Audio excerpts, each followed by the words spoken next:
Hey everyone, welcome back. It's been a while. We skipped the April edition. I was on vacation and I did not think about you at all, but now I do, and we have a lot of really cool content to share. So we have a very busy schedule today, and I'll go quick. So stay with me. We have the usual community updates. We had a ton of events this month, and I want to give you a brief impression of them. And we have a lot more coming up next month as well. We had some great releases, and there's even one happening as we speak. So I have some really great updates for you there. And related to that, so we're talking about community nodes on cloud support. And we have a speaker from SerpApi who's going to show how their new community node works and what you can achieve with that. And then finally, we have a speaker, like we have Tyler, talking about how to use MCP and human in the loop in your agentic workflows. That's not all. I have two mystery guests on the show, but you'll see them as we reach them. So yeah, let's go. First of all, biggest news this month, I would say, or last month already, is that we reached 100,000 GitHub stars, which, you know, as a developer company, is a huge badge of honor for us, and we're super excited that you're giving us all that trust and praise. If you look at the graph, just in April we reached 75,000 stars. So in 2 months we jumped another 25,000. By the end of the year we'll be like well above 200,000 and putting us up in the like top 10 or 20 of the GitHub projects, which is insane. So yeah, thanks for giving us that, and let's keep them coming, please. That would be great. We also, in the days leading up to reaching 100,000 stars, we received this mysterious box from Mario. And Mario, I saw you in the chat already. There was a lot of excitement. Like, we weren't really sure what to expect, if it was like filled with glitter or something like that. But no, it was an awesome star light with a very nice personal note that Mario created for us. So yeah, we're super proud to have such committed community members who are thinking of us in this way. So thanks, Mario. And while I'm talking about Mario, you may have seen my note on LinkedIn. He also sent me this awesome light. And if I hit the button on it, it actually plays a little workflow for me. And now we're going to hack it and make it hooked up to a webhook so that we can trigger it from our workflows. That's the next project. Yep. Next up, I have a new community team member, and he just appeared here. If we could add him to the stream, Johannes. It's Dylan. Good morning, man. Hey, Bart, how you doing, buddy? I'm good. This is exciting news for us. We have a new community manager on the team. You know, with such a huge community, we have a lot of work to handle. And you're joining us from San Francisco today, right? Yeah, here from San Francisco. We just wrapped up the first n8n hackathon here in San Francisco. Ton of great energy, good people, amazing workflows got built, and yeah, exciting time to be here. And I'm looking forward to building more communities here in San Francisco, California, the US, and beyond. Nice. And you're based in Los Angeles, and you are already using n8n before you joined us, right? Yeah. And user, I built a ton of workflows. I have a YouTube channel where I make content on n8n, so big fan of it. Very familiar with the technology, love it. Already an evangelist for it, and so it was just a natural transition for me to come on board. Fantastic. Hey, Nate, nice to see you on the show as well, man. Brilliant. And yeah, you already mentioned the hackathon that happened this weekend. I actually had a slide of that. So could you tell us a little bit more, like what happened, what kind of things did you notice? How was the vibe there? Yeah, incredible vibe. We had around 120 different users come in. I think there was 35 different teams that came together, between 5 members to 1 members. Incredible round of judging. It was a 2-day event, so we got started early in the morning. I went to about 7 p.m. and everybody was super excited. And what was really incredible to see is, like, there was some power use of n8n, but a lot of people came in that was heard of the technology, knew about it, but didn't really know how to get started. But by the end, they were able to produce a ton of awesome workflows. I mean, we had one of these winners that were from Brazil that just came over as exchange students, and they were going to fly back home.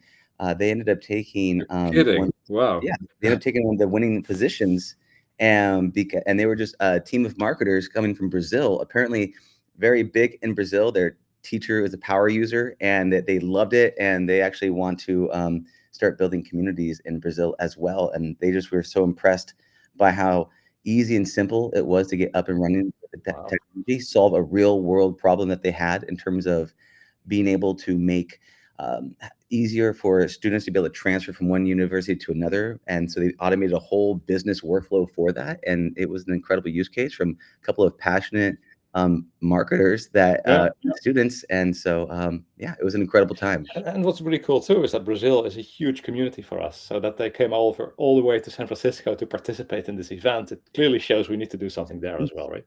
Yeah, and they were incredibly signed up. They said since April they saw the event and they're just sitting there trying to sign up and get into the event repeatedly because it was booked. It was completely sold out, and they were just excited to come in. So they came in, got the win, going to take it back to Brazil, and spread the good word. That's exciting. How many people were there in total? About 120. Yeah. Wow, that's pretty big. Yeah. I see there's already a request here to do an hackathon in LA, so that's something we can keep in mind. It's going to be a lot easier now. Yep. I'm very excited for yes. I would. I'm sure that's going to be on the roadmap for us to do in the near future here. So yeah, if you're interested, let us know. We'll start building that list out. And let me just flip back one slide. If you guys want to reach Dylan, his email is dylan.watkins@n8n.io. So yeah, if you have any plans in the area, if you want to do something together with him, let him know. Cool. Dylan, I will be seeing a lot of you over the next time. Next live stream, you'll have your own segment, I'm sure. So looking forward to that, man. Absolutely. Looking forward to it. Will. Take care. Thanks for popping in. Bye. All right, let me zip through some other events that happened last month. So to start off, we were in Milan for No Code Week. We sponsored the events. We had help from Claire Champelier, and I was there together with Julio from our team. We had a number of workshops. We sponsored a smaller hackathon, only 20 people or so, but still very engaged. And yeah, it was a lot of fun. If you have the chance, you should definitely go to No Code Week again next year. It's very good community vibe. So I was happy to experience that. Then next up, we had a large meetup in Berlin, hosted by our ambassadors Marcel and Felix. A lot of people there, close to 100. We ran it with our new partner Exada. They run an agency in Germany, and they were co-hosting the event with us. Lots of great speakers. We had an n8n photo booth. You can see it on the left here with 3D printed glasses. I think that's something we have to keep in mind for future events as well. So everyone had a really good laugh about that. And also in Berlin, Emil Sayer has been hosting a number of workshops, and they have been growing like crazy. So he's been doing workshops on vibe coding, workshops on agentic workflows with n8n, and he's hosting more in the next month. So you can keep an eye on our community calendar to see what's happening there. I believe they're all free of charge. We're supporting it with some snacks and drinks and stuff as well. So you'll definitely have a great time, and you will learn a lot in Berlin. Then last week we had our first meetup in New York from our two new ambassadors, Maurice and Bertrand. They had about 45 people show up, which is quite impressive for the first event, and I saw a lot of great feedback on social media.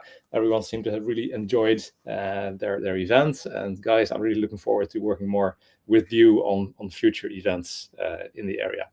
Oh, and before I forgot, Liam McGarrigle, our ambassador from Chicago, if I'm right, he also flew over to join and assist them. So special thank you to you, Liam. Thanks for supporting this. I think this is the last one. We had an event in Paris. About 65 people showed up there. It was run by Claire, who was also at No Code Week earlier, and Nayel. I went over there to say a few words. Great community, great vibe. People were super excited about n8n. And the French community, the French no-code community in specific, is very vibrant and very, very interesting. So I'm always feeling lucky to be part of that. So looking forward to the next one, guys. Then a quick overview of stuff that's coming up. We have meetups happening in Vienna, Barcelona, San Francisco, and new ambassadors in Seoul in South Korea now as well. And on top of that, we have another agent workshop. This is the one by ML I just mentioned. And we have a webinar together with Vodafone happening on June 19th, which is going to look into working with cybersecurity and n8n. As always, you can take a look on n8n.io/community/events to get the full overview of upcoming activities, and you can subscribe to this calendar as well so that you can stay informed. Right, that was a lot of information. Now, my first surprise guest. If you've been following along a little bit, the r/n8n subreddit has been exploding, and the mastermind behind that's here with me right now. It's FIDST. Welcome, FIDST. Hello, how are you? I'm good. How are you, man? Must have been wild. Yeah. Oh, it's so wild, so exciting, explosive. Good word for it. You were, I checked this morning, you were at 75,000 subscribers. Wow, we've already gone up 1,000 then. 76 right now. Yeah, yeah, it is quite something. So I am, it's really nice to have you here, and like I put a face to the handle, I suppose. And I'm always really curious to learn, like, what is people's background, like how did you end up in n8n, and what made you like start this subreddit? Like, what's the story behind that? Absolutely.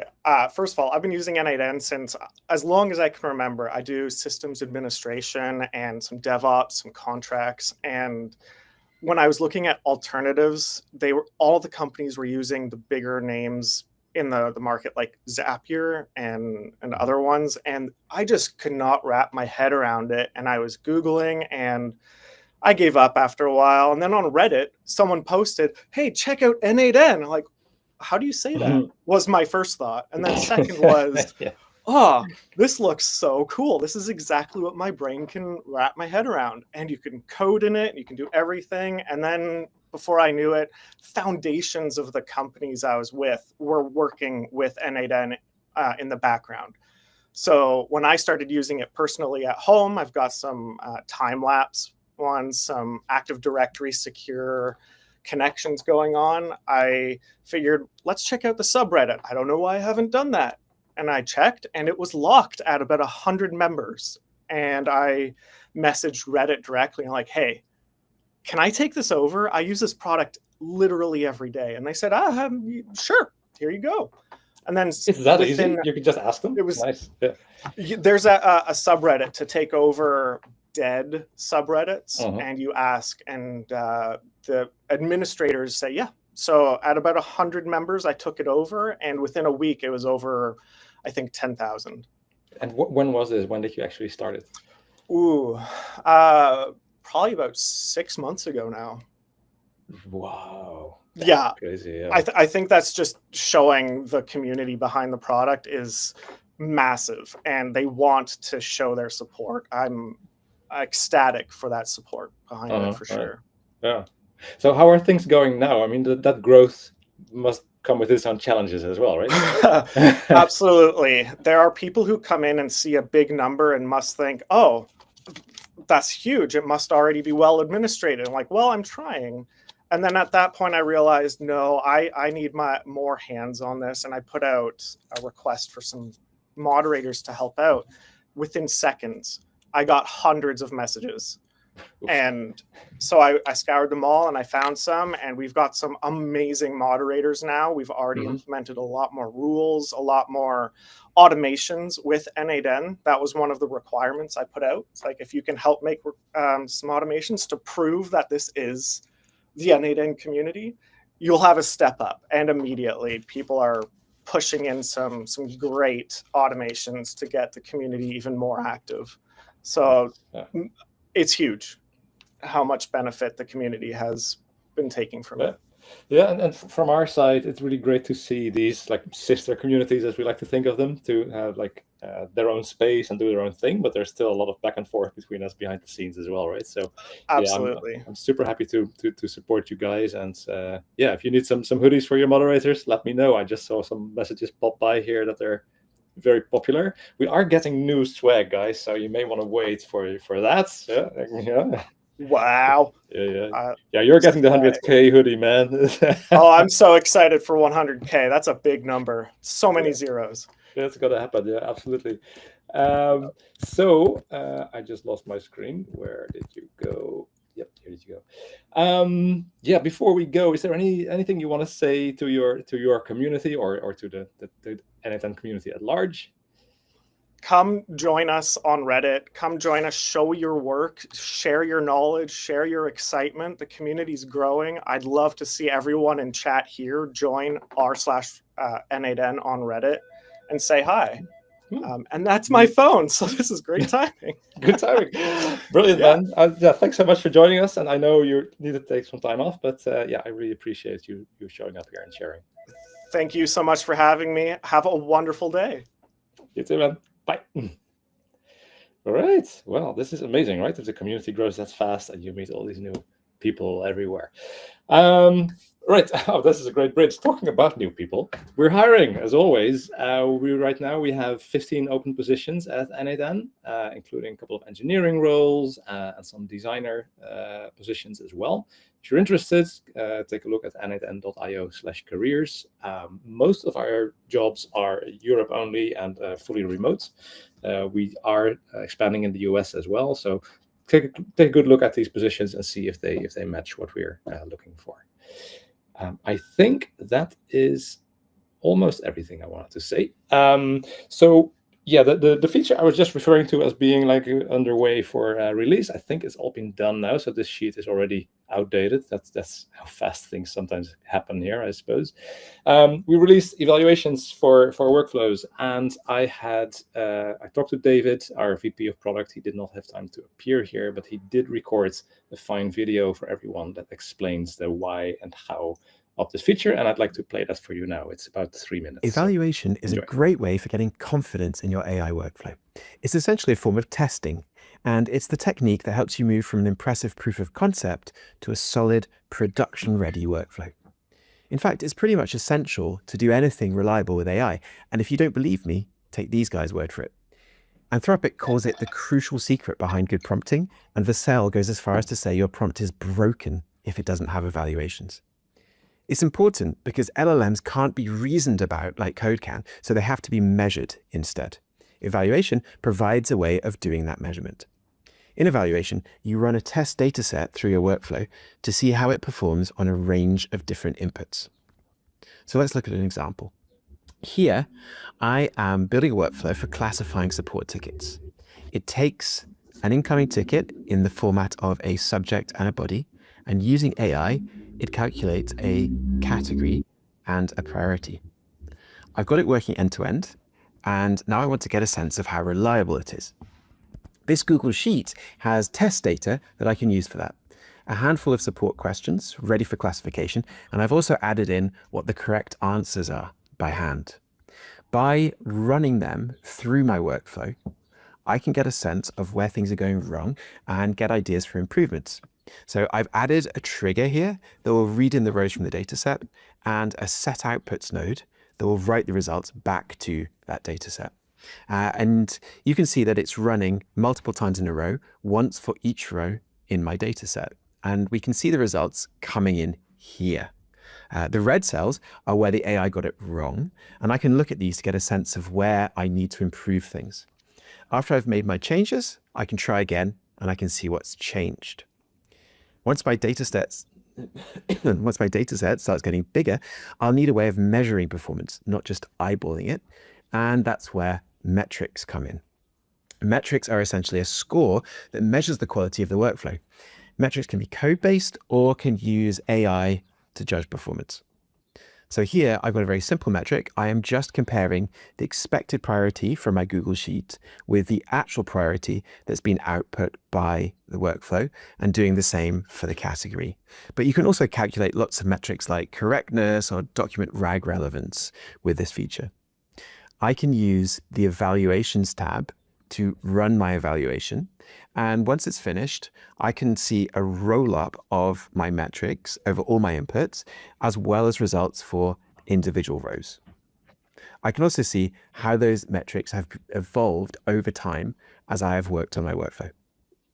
So in summary, You should use evaluation when building your workflow to get an idea of how it performs over a handful of different cases, when deploying to production to check that the edge cases you know about are covered, and when making changes to check that you haven't accidentally broken anything.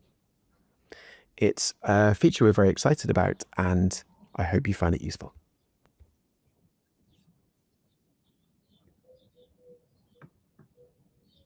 All right, that's the new evaluations feature. And like everything we work on, this is the first release and we keep on improving it. We already have some ideas of what we want to add to the feature, but you can start using it now on all our platforms. Ignore what this slide said. We just released it for everyone. Update your instance and you should be good to go.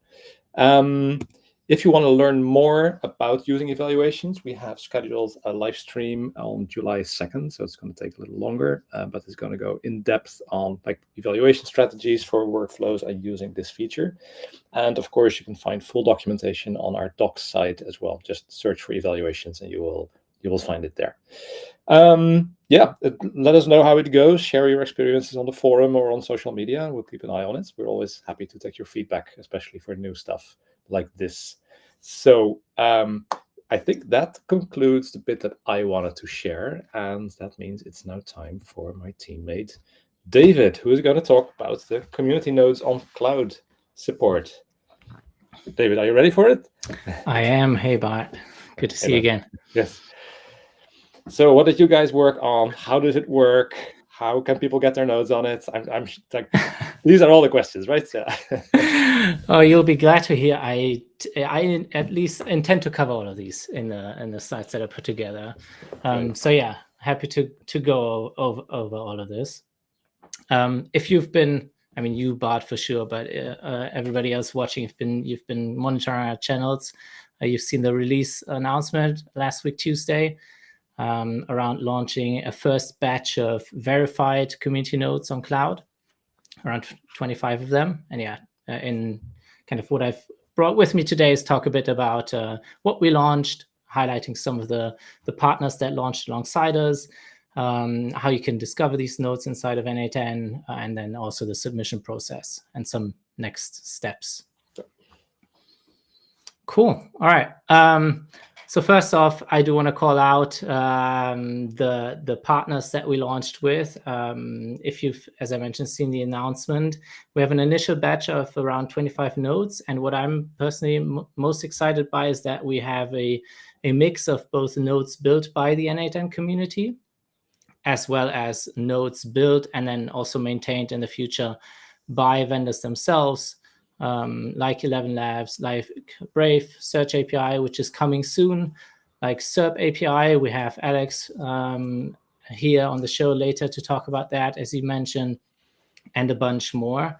And our blog has the full list, so if you want to know what the exact list is, you can check that out. So thanks a lot to all the node authors for working with us on this. And even though we call it nodes on cloud, it's also for self-hosted. Huh? Yes, that's a good point. Yes, I mean, if you've been an n8n user for a long time, you know the big news is that now we have a subset of verified community nodes available on cloud. But yes, of course, this is also available on self-hosted. So anybody on 193 and up will have this. All right. So it just makes it a lot easier for self-hosted users to install these nodes as well. Just a click of a button and you're done, right? Which is the perfect segue. It is, yes, exactly. So I've, this is a screenshot of the cloud admin panel. So on cloud, instance owners can toggle verified community nodes on and off. And I realize this might be a bit small, but there's a kind of a toggle at the bottom of the screen. And on self-hosted, you have more fine-grained control through environment variables, so you can turn on just verified community nodes, or also allow kind of unverified to be installed from npm like you could before. And on kind of both environments, this is now on by default. Yep. And in terms of how you kind of install it, so it should be on by default, right? Just mentioning this for completeness. But then you can just browse the nodes panel like you would, building out your workflows, and you will see these new verified community nodes show up. there's one distinction that we make. So if the node is kind of maintained and built by the official vendor themselves, like in the case of SerpApi, these will show up with a little check mark inside the nodes panel. And if the node is built by a community member of n8n, then it will show up here in a dedicated section labeled more from the community. And then the instance owner, again, you can just click on the node and install it for anybody on the instance to use. And if I'm just going to kind of breeze through these, because Bart, I know you've given me a tight time limit. You're still good, don't worry.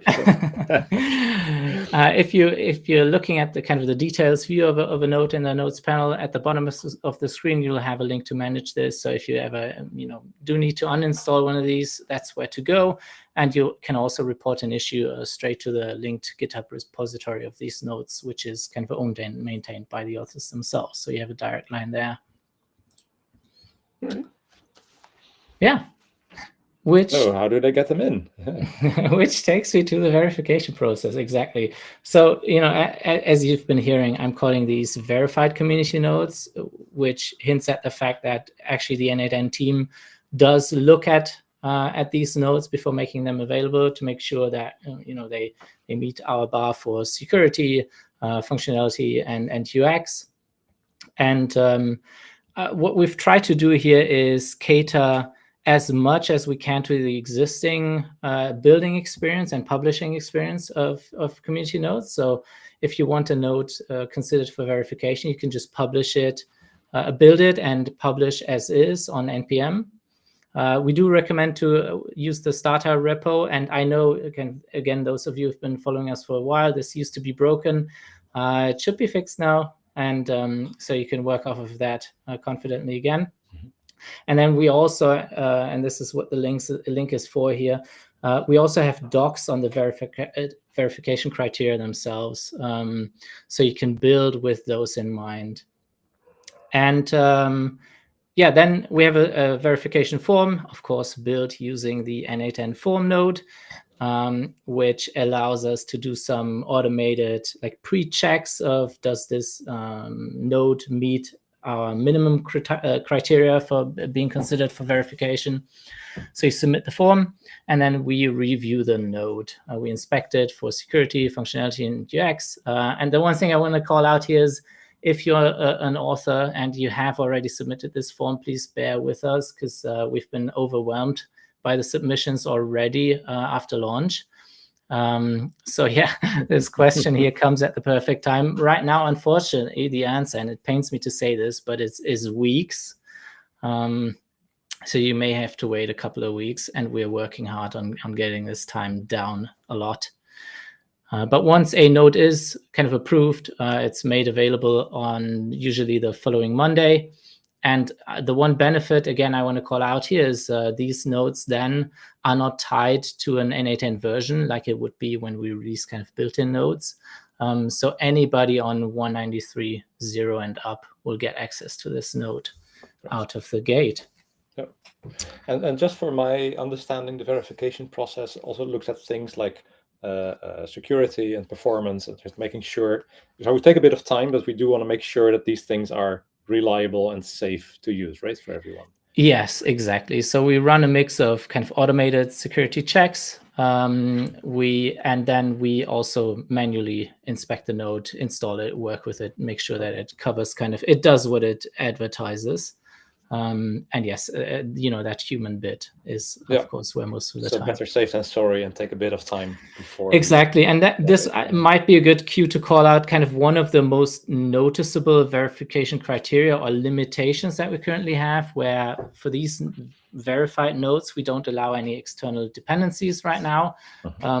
But for, if you think of integration type nodes that wrap an API, this should be not be a block at all. All right.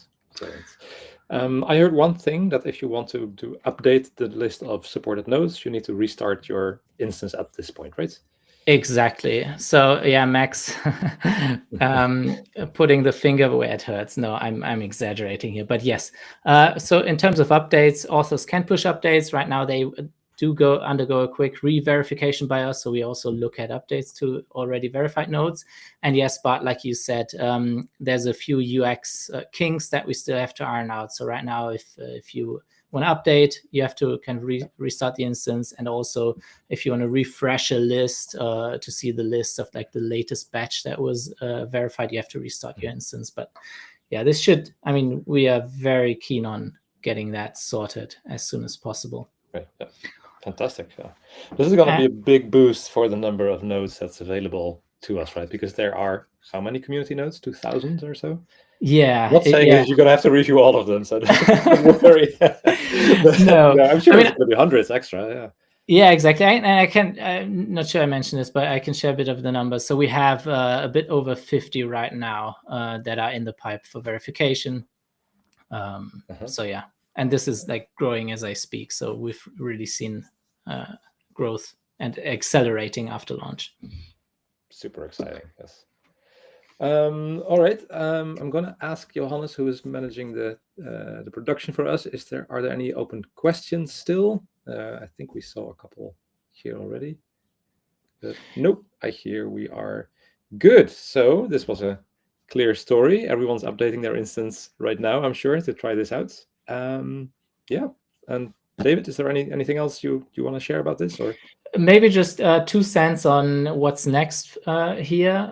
As I mentioned, like some improvements to these update experience, and then the other thing that we want to focus on soon is improving the node developer experience, so authors can have an easier time to build with the verification in mind, and then of course automate the hell out of the verification process as an automation company. Perfect. Yep.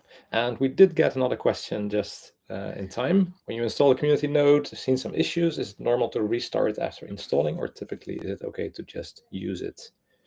So after installation, if this is a node that you've never used, you're fine to use right after installation. But if you had this before you want to update the version, then you'd have to restart the instance. All right, cool. Yeah. So if it doesn't work, you just do it. All right. Thanks, David. I think this was a perfect explanation, and you stayed within the time I gave you. Thanks so much.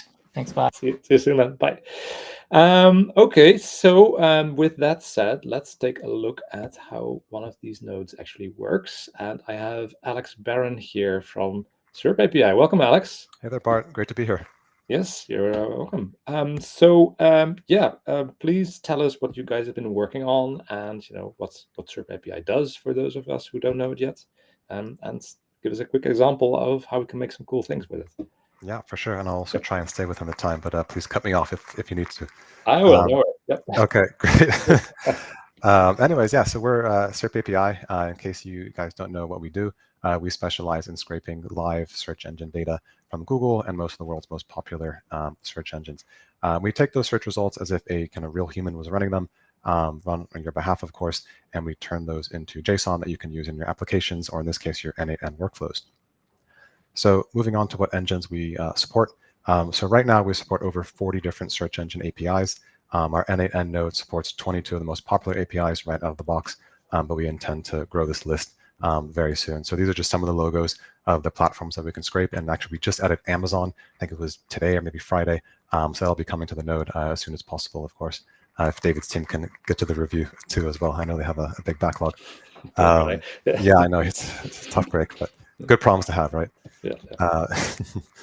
So yeah, in terms of what to use SerpApi for, the possibilities really are endless. Some of the most popular use cases we see are things like AI models, so training LLMs, or a chatbot to run live searches behind the scenes to answer questions for a user. Obviously, SEO tracking, price monitoring, so you can do price monitoring on Google Shopping, on Amazon, and other travel platforms as well, like Google Flights or Google Hotels. Job market research on Google Jobs, news monitoring, background checks on individuals or companies. But really, it's whatever your kind of creative mind can come up with. We're constantly impressed by the creative ways that our customers figure out how to use our scraped data, and we're very much surprised by some of the amazing ways people figure out how to use search data. So we're excited to see what the n8n community comes up with next. It's a very common thing too, right? And whenever you build an agentic workflow, you very quickly run into needing search data or web results or something like that. Yeah, absolutely. I think it solves a big problem. So hopefully we can deliver with that. So then, yeah, I'm happy to also just mention that we're offering 20% off for n8n users for the first year that they subscribe to SerpApi. Now there is a free plan, of course, you can sign up to, but if you want to sign up for a paid plan and get more searches, we offer 20% off for the first year. You can claim this discount by contacting contact@serpapi.com and mention this live stream, but please do it before Wednesday. You can also use the live chat function on our website. But really, I think the best way to understand SerpApi is to dive into a little bit of a demo. So I have two little demos. The first one will be super basic. As you can see, this is basically an empty workflow. I just wanted to kind of show you, an intro or 101 level of the node. So you can come here to operation and see all the different APIs that we can support out of the box. So we'll start with the standard Google search. And then as you can see, you can pop in here, really whatever kind of search query you want, as you would do in normal Google. You can also put in a location. So then Google will provide results localized to the location that you put here. So I'll use Austin, Texas, and then I'll search for something like tacos near me. And we'll see how that performs. All right, great. So then we have some nice JSON here of local results in the Austin, Texas area with some lovely tacos. Yep, burritos. I see someone. Yeah, go ahead. Oh, you actually answered the location here. I was going to ask, how does it know what your location is, but you told it. Yeah, so we send various parameters to Google to help localize it. And we can also localize it further. So if I wanted to say, pretend I was a user in Italy, I can set that location to Italy. And then let's say I want to also update this param. I'm not sure they approve of tacos, man. Yeah, I don't know. I'll look for something more culturally appropriate for Italy. How about I look That's for interesting to see the results. Yeah. for coffee, and I'll run that. And we should. Oh, I accidentally put English for the language here. My bad. Live demos, eh? So language Italian. Okay, beautiful. So then we should get some results in Italian. That looks like Italian to me. Okay. So now let's do a little bit more of a advanced demo and a little bit more fun. So this is an AI travel agent I've been playing around with. I've hooked it up to an OpenAI model, and I've also connected it to 5 different APIs. I have Google Flights, Google Maps Directions, Google Search, and Google Images. So let's give this a go. So we'll pretend like I'm planning a vacation to Alaska with my family. So I'll ask for online, let's see, some family-friendly vacation spots in Alaska, and we'll see what we get. This should use, the normal Google search functionality. So you can see here when it's hooked up as a tool to an AI agent, you get this option to set a description. You can do it automatically. I kind of prefer to do it manually just to make sure I can have more control over the definition and when this tool is used. But really, it's super simple. You just have the model set the search query here, and it'll automatically kind of pop in the appropriate query based on what I asked for. And then you can kind of get a sense of the results here. And let's see if OpenAI has. It can be a little slow sometimes with OpenAI because it is a big package of data we're sending. But yeah, so here are some results for Denali National Park in Alaska, Anchorage, lots of beautiful spots. So let's pretend like we're going to Denali, and we'll look up some hotel options there. Can you look up hotel options in Denali? All right, and then if all goes well, we'll use the Google Maps API. Yep. So here I've kind of coached the agent to look up hotels, restaurants, and all that good stuff in Google Maps. And once again, it's just setting the search query automatically based on what I populated in the chat. And then we provide, basically everything that you might get on normal Google Maps. So we have, the rating, the reviews, the price. So if you wanted to, in the prompt, you can get, a lot more advanced and say, I want a hotel that has at least a rating of 4.3, has 1,000 reviews, under $200, something like that to get more precise. But coming back to the results here, we can see a nice little overview that OpenAI put together with our results. And so we'll just choose one of these random ones. How about Denali Cabins? And we'll pretend we're staying there. And we'll imagine we're flying into Anchorage Airport, and we'll drive there. So we want to know how long that's going to take to get there. How long will it take to drive from Anchorage's airport? All right, let's try that. And this will hopefully hit the directions API. Yep. In this case, we're setting the starting point and ending point with the model, and pretty straightforward, I think. And we'll wait for that to process. Yeah, okay, so it takes about 4 hours, about 235 miles, and you can see a nice little overview of the directions. And then if we follow this, we'll get the actual kind of Google Maps directions that we can look at as well. And then if we want to look at flights, we can do that as well. So look up flights from San Francisco to Anchorage on August 10th, returning August 20th.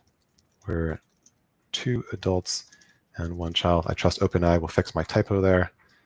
Oh, yeah, that looks all good. And then, yeah, so we hit the Google Flights API. A bit more going on here. So the model has to figure out the airport code for the departure airport and the arrival airport. Also has to format the dates correctly and then figure out how to populate the number of adults and children. But looking over the parameters they come up with here, it all looks good. And we can come back and see we have a nice overview of flight options to pick from, which is pretty cool. And we can also visit Google Flights here if we want to actually book it. So yeah, the last thing, we'll try out the image API. And so why don't we do show me pictures of mountains in Denali to get me excited. Okay, again, I trust OpenAI to fix my typos.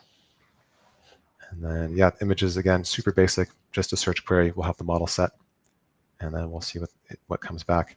But yeah, I think, oh, here we go. So we have some beautiful pictures now to get excited about our trip. Unfortunately, it's not a real trip I'm planning. It's just for demo purposes, which is a bit of a disappointment. But I hope this basic example was interesting and enlightening. Not super creative. I'm definitely excited to see what the n8n community comes up with.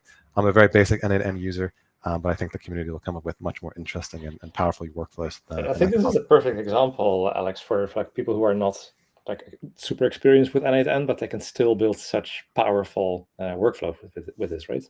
Sure, I hope so. Yeah. Super nice. I saw one question from King Samuel David, and he asked, like, how does it know which tool to call? But that's all just in the tool description, right? So the tool is telling the LLM, like, hey, I can find directions, I can find images. Basically, yeah. So for the system message here, it's really basic. I've just said, you are a friendly travel agent designed to guide the users through research and decision-making process of planning travel for either vacation or business. Then I've also given it today's date to make it, right, context of the date. But other than that, each tool, I just put a simple description here saying use this tool for flight options, local businesses, etc. Simple. Yeah. Yeah. Hopefully. Super powerful. Yeah. Like a couple of years ago, you couldn't have imagined building a tool like this in just 10 minutes, could you? Yeah, absolutely not. You'd be going to 5 different websites trying to string together different APIs. But you can build this all within a few minutes. Mm-hmm. Nice. And is there anything you can share us about upcoming new features or like changes to the node that you guys are already thinking of? Yeah, I mean, really just rolling out more of our APIs. So as I mentioned, we're starting with just 22 APIs, but then we intend to roll out more as soon as we can. So yeah, we're super excited to have just released an Amazon API, which lots and lots of our customers have been asking for. So I think that'll certainly be next on the roadmap. And then we have a Google Hotels API as well, so I might add that to make this kind of travel example a little bit more powerful than it already is. I can build my trips to all these international user meetups. That's the idea. Yeah, we're here to help. Yeah, perfect. Okay, so can you repeat once more where people can go to get the 20% discount? Yeah, sure. So you can either go to SerpApi.com and hit in the bottom right corner, there'll be a little blue kind of live chat button.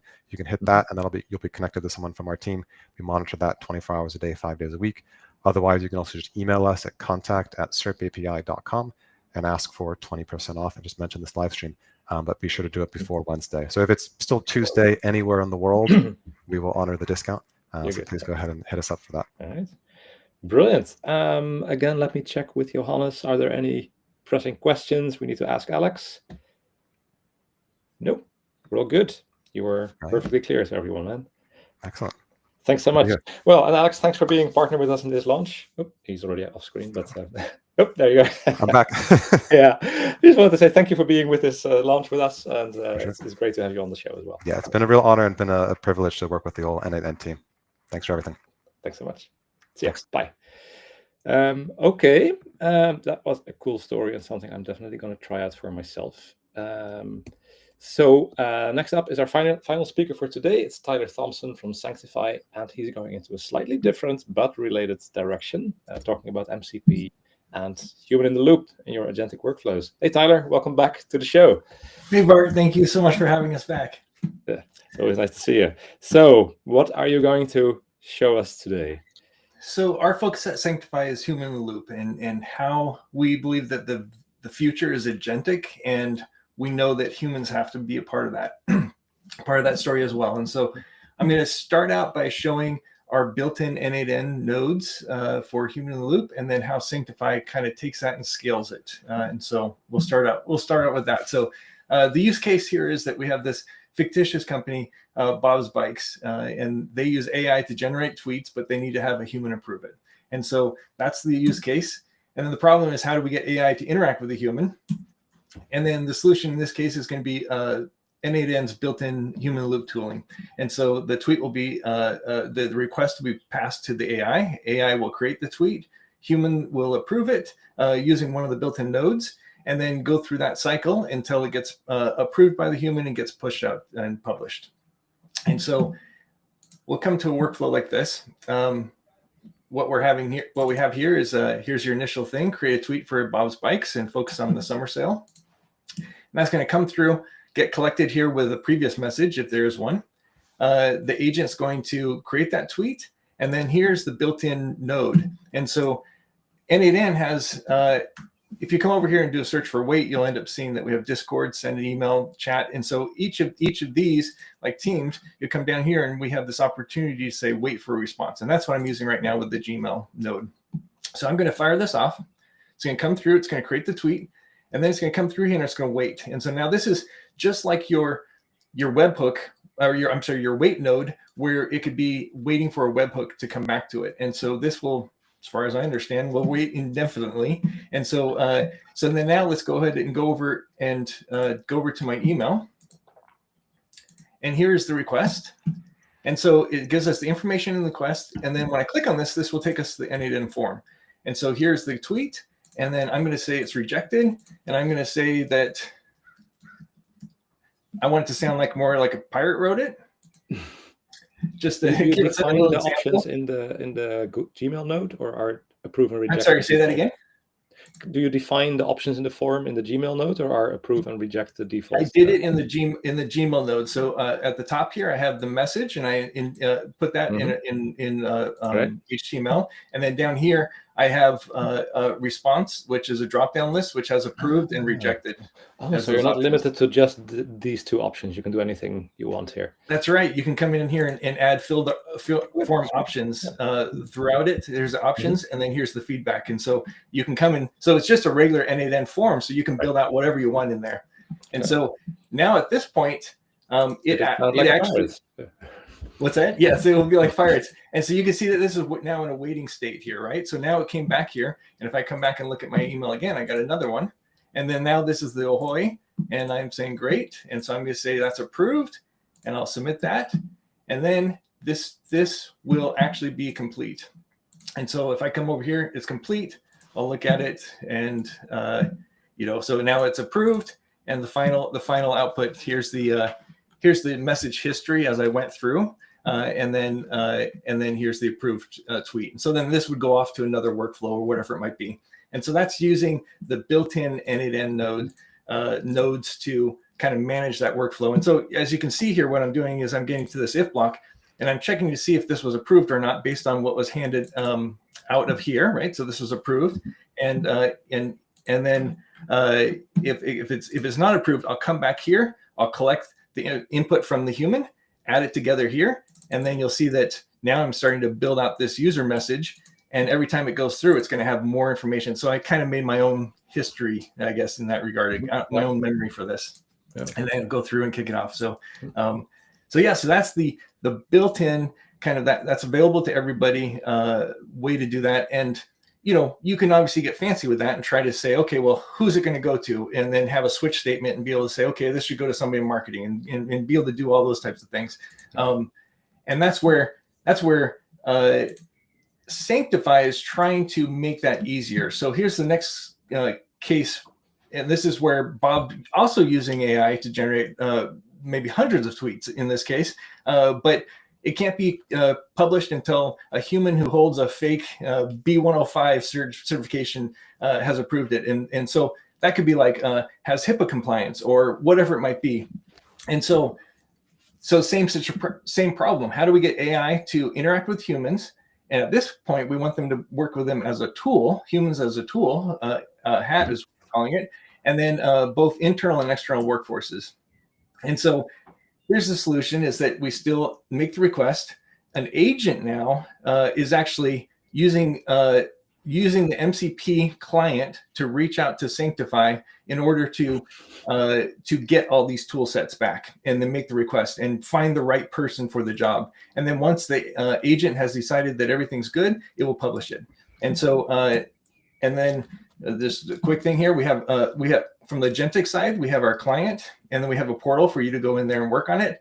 And then we have our server and task router, and then we have internal and external workforces. So for us to get back and do that use case, I would come into the SanctifAI portal. I would come and I would build out my workers, my internal workers. And in this case, I gave marketing this fake validation here. And then templates, I created a brand new template for tweet validation. Came in here and said what parts AI has to do and what parts humans have to do. And then now I can come over here, grab my API key, and here's the neat thing. So I'm now in a simple workflow, and I'm going to ask the agent, I'm going to say, what tools do you have available that you can call? And so let's just move this up here. So it's thinking through it and saying, okay, well, obviously there's no tools here. And who knows why that's taking so long? Let's try that again. It's the demo. What tools do you have available to call? Sorry about that, Mark. What was that? Okay, so it's a demo virus. Like something will break every time. Yeah, that's right. And so now it doesn't have any tools. And so here's the neat thing. And I don't know people who are watching right now if you've played around with the built-in MCP client tool, but this is amazing for us because it allows us to unlock. It's like hooking up a toolbox to your agent, because now this is a set of tools that's provided by any of these other companies or communities it might be. And so I'm gonna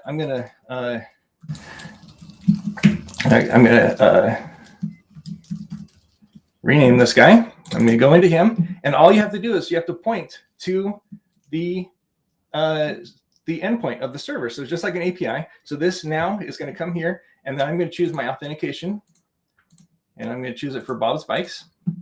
Now, if I ask that same question by doing up arrow, you will see it's now reached out to the SanctifAI server and said, oh, what tools do I have? And now I'll see it knows that it can go and find out what internal workers it has, and then it has all these other ones. Here's the tweet validation one that we talked about. And so so now I can say, let's see, we'll just try this. Create a tweet for Bob's Bikes, and then work with somebody with a B105 certificate and work with that person until the tweet is approved. Something like that. Let's see if it goes here. I should have had that clipped out for me. But so what you can see here is it went out to SanctifAI, called its internal worker directory, and got back a list of all the humans that it can work with. Then it thought, okay, I need to send this out to somebody. So now it's waiting, and it sent this tweet to me or to Mark in accounting. I come over here and I say, okay, so I'm going to say the same. I'm going to say the same thing. I'm going to reject it. Come here. And so now the difference with this is that AI, this LLM, is now thinking through and can be flexible and say, okay, who can I choose to get this job done? And then even going to the idea of a marketplace. So then now you might be able to have people who are not even on your payroll be able to actually apply a fix, be able to approve these things if they have a certain certificate. So now that I've finished all that, it'll come back, it'll say, great, everything's done.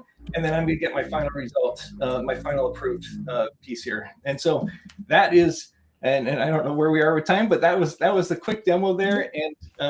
And this is our website, sanctifai.com, and you can come and join a wait list. We're trying to get a good idea from the market just to see what people are interested in. How would you use this, and how we, so we're being very flexible with this, but we're super excited. And again, being able to do an MPC server and client with n8n opens up huge amount of worlds. And so it's super exciting time to be a part of this.